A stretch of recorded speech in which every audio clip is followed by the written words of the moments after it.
注意看，每个韩国大学门口都有很多接吻房，这些接吻房到底是干什么的？是让大学生接吻的吗？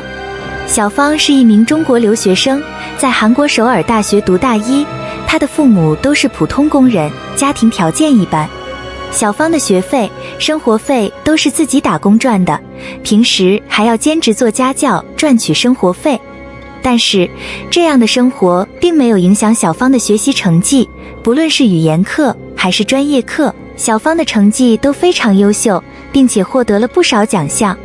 在校期间，小芳经常参加学校举办的各种活动，并且积极参加社团活动。她的性格开朗，待人热情，深受同学们的喜爱。这天晚上，小芳下课后就去学校附近的便利店打工，一直忙到9点多才下班。回去的路上，小芳一边走着，一边在手机上飞快地打字，和自己的闺蜜聊天。可是没想到的是，就在这个时候，小芳突然感觉自己的肚子有点疼，而且还伴随着恶心的感觉。小芳心想，这下坏了，肯定是下午吃了冰西瓜吃坏肚子了，必须得赶快找个厕所，不然今天丢人就丢大发了。小芳记得巷子前面的咖啡厅是有卫生间的，于是小芳强忍着肚子里的翻江倒海，捂着肚子一颠一颠往咖啡馆跑去。就在快要忍不住的时候，小芳终于来到了咖啡店，哪想到咖啡店居然歇业了，真是服务双至祸不单行，倒霉了喝凉水都塞牙缝，实在没办法了。小芳看到咖啡店旁边有个楼梯，就直接冲了上去，一口气跑到了3楼，果然在楼道里看到卫生间，幸好里面没有人。过了好半晌，小芳扶着墙，脚步虚软地从卫生间里走了出来，这次才有心打量周围的环境。只见3楼大大的玻璃门上贴着 kiss 的字样， kiss 不就是接吻亲吻吗？这个门口贴着 kiss 的店是做什么的呀？小芳正在疑惑的时候，只听见一阵熟悉的笑声，一个高挑身材的金发美女和一个留着中分头、穿着白衬衫的韩国男子搂抱着，亲热地从接吻房里走了出来。索菲亚西，俺娘阿塞尤。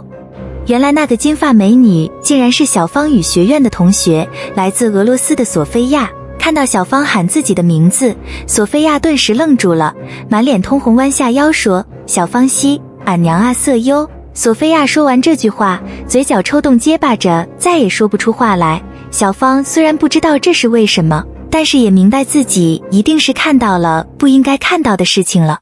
如果别人误会她，会不会觉得自己跟踪他，或者觉得自己和他一样？可是自己只是上个厕所呀，自己连这里是干什么的都不知道，自己需要给他解释吗？尴尬的几秒钟好像比几个世纪都要长，最后索菲亚红着脸说：小芳，我们要去吃饭了，改天再见。然后拉着中分头的韩国西巴噔噔噔地走了。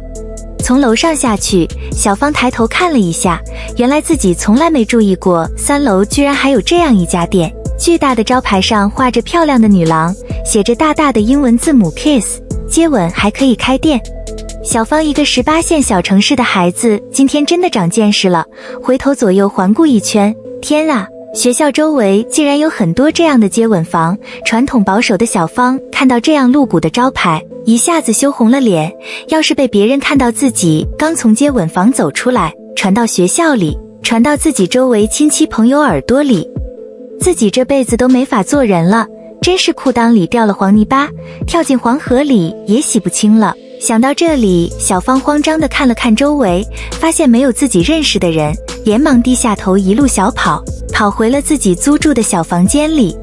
进门脱了鞋，关好门，坐在房间的小床上，小芳还能感觉到自己的心砰砰砰地在跳，大口喘着气，过了很久才平复下紧张的心情，心里还在一遍又一遍地想着，路上有没有被人看到，被人看到怎么办？夜里12点多了，国内的人们早就进入了梦乡，韩国人的午夜拉面时间才刚刚开始。隔壁房间的拉面香味不时地飘了过来，小芳强忍着饥饿的感觉，自己绝不能吃胖，晚上绝不吃拉面，起身拿了盒牛奶，准备喝牛奶休息了。当当当，突然传来了一阵急促的敲门声，是谁呀？小芳，你方便吗？我是索菲亚，我可以进来吗？犹豫了片刻，小芳还是起身给索菲亚开了房门。开门后，索菲亚脸上带着尴尬的神色，手里提着几瓶水果味的烧酒，还带着几包下酒的零食走了进来。小芳，你可以陪我喝几杯吗？都是水果味的酒，可以吗？索菲亚祈求地看着小芳，我只能喝一点点，你多喝点可以吗？小芳说。拉开小桌子，两个人盘着腿坐在地上，几杯酒喝下去后，索菲亚伤心地哭了，一边哭一边说，你知道吗？小芳，我们的国家正在经历战争，我的爸爸和哥哥都上了前线，很久都没有回家了，也没有给家里寄钱，我已经好久没有生活费了，我真的不想去那里，去那种地方，但是我真的没办法，你能理解我吗？什么地方？你是说接吻房吗？索菲亚点了点头，你不要告诉别人好吗？你可以帮我保密吗？小芳认真地答应了，好奇地问道，那个地方是做什么的呀？我们学校附近好像有很多接吻房，我今天才第一次看到，我是因为找厕所才跑到那里去的，本来我想去1楼的咖啡店里上厕所，可惜咖啡店关门了。索菲亚又喝了一口酒说，我去那里也是别人带我去的，那个地方老板不向女孩收取任何费用，可以免费吃零食、喝咖啡饮料，但是去的男生必须掏钱，男生去了喜欢哪个女生，就会主动帮女生买一杯咖啡或者饮料，可以坐在大厅聊天，也可以去包间聊天，老板的咖啡比外面的咖啡贵得多，但是来这里的韩国小哥哥根本就不是为了喝咖啡饮料，他们来就是为了找女孩的。我因为是外国人，又有金色的头发，所以在韩国非常受欢迎，只要我去了店里，马上就会有韩国小哥哥给我买咖啡，他们都会把我带到包间里，关上门，给我5万韩币的小费，让我陪他们1个小时。我真的不喜欢这样的生活，但是我得赚钱，你明白吗？韩国的小哥哥每个人都色眯眯的伸手在我身上摸来摸去，有的人还要和我接吻，你知道吗？很多韩国人满嘴都是蒜味、烟味或者泡菜味，我真的受不了他们，但是我都得陪着他们，不能拒绝他们，因为如果拒绝了，他们就会向老板投诉，老板以后就不会让我去店里了。说着说着，索菲亚流下了伤心的眼泪。小芳听到这样离谱的故事，眼睛瞪得大大的，心里久久不能平静，也端起杯子陪着索菲亚喝了一杯。你知道吗？每次那些韩国小哥哥在店里找过我后，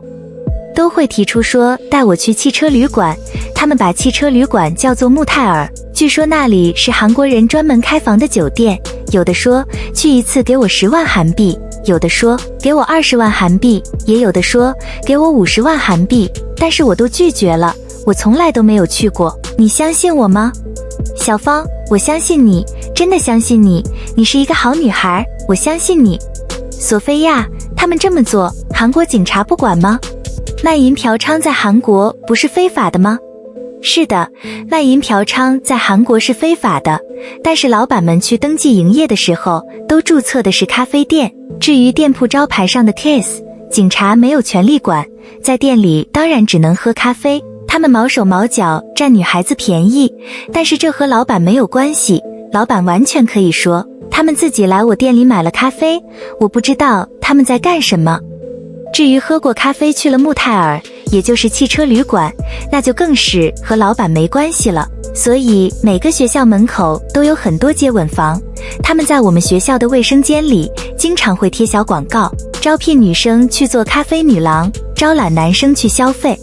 我的朋友就是看了小广告才知道了这个赚钱的地方，后来我因为没钱去找朋友借钱，就被带到这里来了。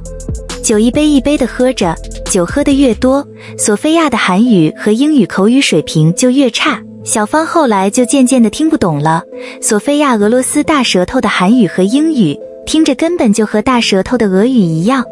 索菲亚的脸越来越红，眼睛越来越迷离，最后索菲亚抱着头趴在了桌子上，还好地暖还没有停，小芳把索菲亚轻轻地放在地上，给她盖上了被子。夜色深了，喝了酒的小芳躺在床上，脑子里不停地想着索菲亚说的那些话，那是真的吗？还是说自己没有见识，来韩国这么久了，现在才知道韩国居然还有这样的地方。索菲亚会不会被人欺负？要是被人欺负怎么办？索菲亚真的没有和韩国小哥哥去过穆泰尔吗？如果没去过，她哪里来的钱买香奈儿的包包？她为什么还有那么多名牌的衣服？当然，这些都是猜测，真相究竟如何，只有她自己知道。不过，从她的日常生活来看，她确实过得很好，但是这种生活真的快乐吗？如果快乐，她为什么要来找我哭诉，而不是自己一个人默默承受呢？我想，她应该是不快乐的，因为她没有得到她想要的东西。她的心里一定有不开心，有委屈，有难过，平常只能在心里默默地流泪。这样的女人是很可怜的，也是很无助的。所以，如果你遇到她，你会怎么做呢？想着想着，酒精通过血管麻痹了小芳的神经，镇静的效果开始发作，小芳渐渐地睡着了。明天的事明天再说，想得再多也敌不过命运的安排，一切只能顺其自然。你说呢？